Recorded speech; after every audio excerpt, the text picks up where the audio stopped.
Okay, in this video, we're going to discuss why Designer's career basically fell off at this point. Designer, he was an artist that came out basically with the song Panda. It did really well. He sounded like Future, blah, blah, blah. But how good music mismanaged his career and basically, I believe, was sitting on a I wouldn't say gold mine, but a substantial, successful artist. Um, First of all, Desiigner, his name, Desiigner. Why didn't Good Music, which is the CEO, is a guy who has a clothing line and is known for designer clothes, why didn't they brand him with designer clothes or have his own fashion line or just wear designer clothes and just be known as a fresh dude? You know, they mismanaged all of his potential branding, his marketing, his image. What is he known for? What is he about? What is his story?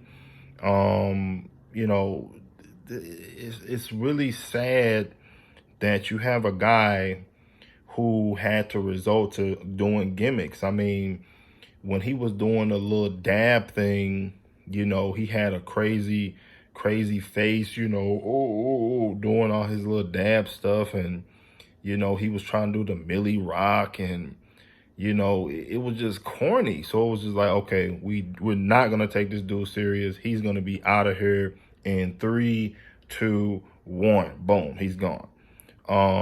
He has resorted to doing shows overseas.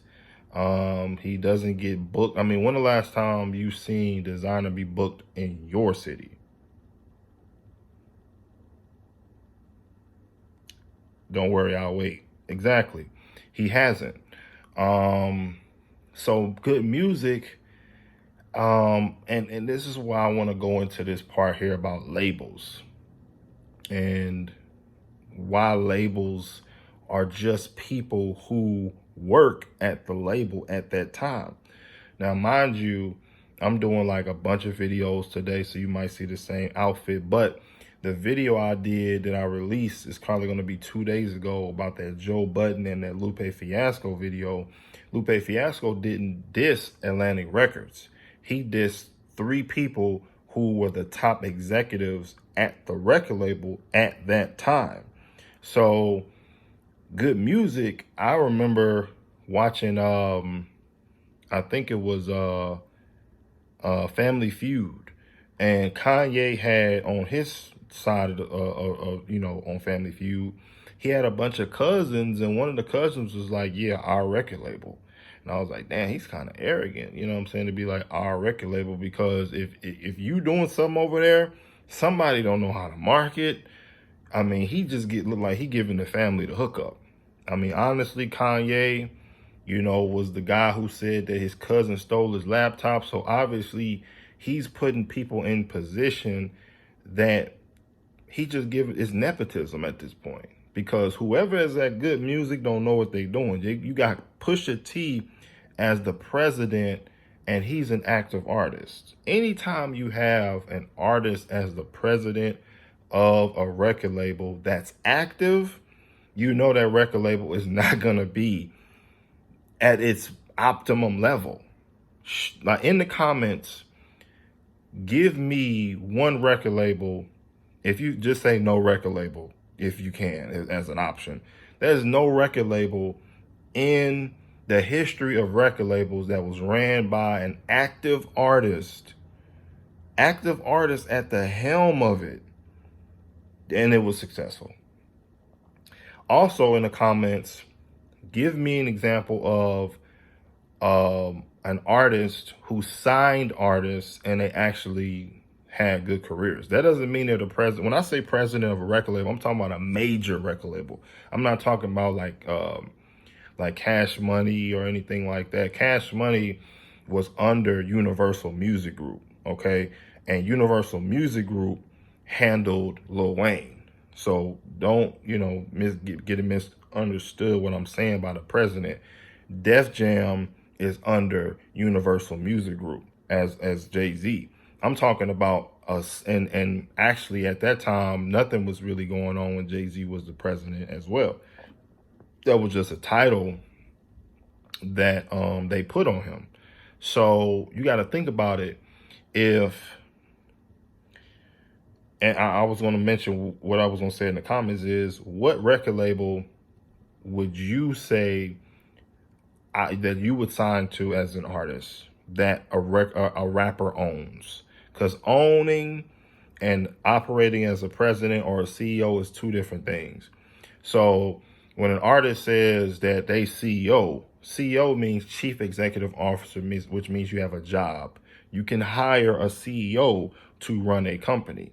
If you are the owner of the company, that doesn't mean you have to be the CEO. CEO is an office, okay? It's a seat, just like a CFO, Chief Financial Officer, a CTO, a Chief Technical Officer, CFO's Chief Financial Officers, things like that. It's just a seat, okay, at the table of the executives. It's an executive officer, okay?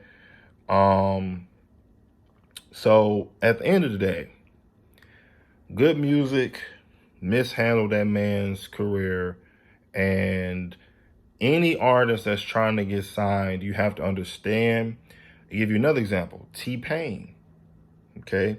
T-Pain said in an interview that he was signed to L.A. Reid, and I forget the label he was on, but they let him go, and they merged. Now, most times in a merger, they fire the old staff and they basically merge the company together. They take on more work, and people gonna get lost in the sauce, okay? It just happens. So T-Pain allowed this new formed record label to pick his first single, pick that, I think it was on his third album, but he's never let a label pick his singles before, and that's when his career started to fall off, because he was signed to, I believe, L.A. Reid, and L.A. Reid got fired and moved to another label. And also all of his marketing people, his people in the financial office. So what happens is this. A record label is three offices. You got the financial office, financial department, marketing department, and artist development, production, sort of kind of department. But the main two is financial department, marketing, PR department. That's the main two. You got to have people in both departments to fight for you.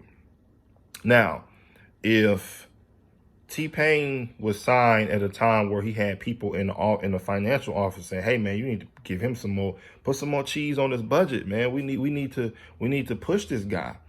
If he didn't have anybody in that office saying, "Hey, put some more money into this man's budget," you believe people would fall off because their music sucked. No, it's the budget that didn't go into the marketing in the second, third, fourth album, because some of the people might have gotten fired or left, or they just shifting the budget to somebody else. Give you an example. Cardi B and Lil Uzi Vert on the same album, on the same label, Atlantic Records, but they are allowing them to go one at a time. You know what I'm saying? There's a budget for her, there's a budget for him.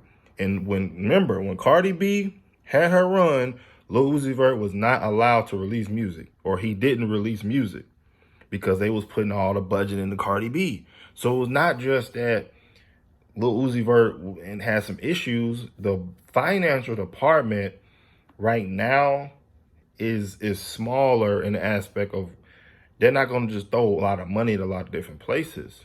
So if you don't have anybody fighting for you, that's going to happen.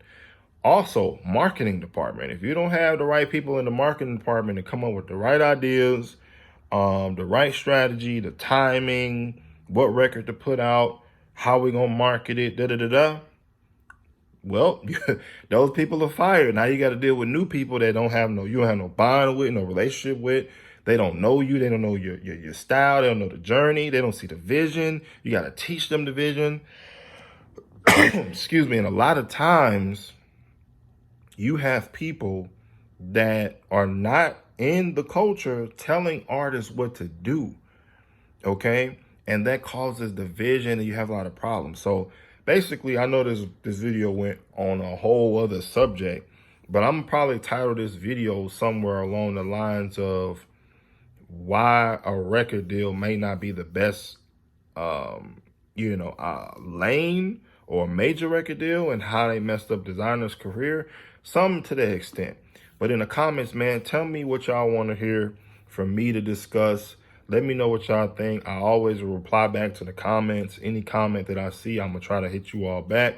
So with that being said, make sure you all like, comment, subscribe. I'll be doing more videos like this daily, so make sure you subscribe, and I'll talk to y'all in the comments. Peace.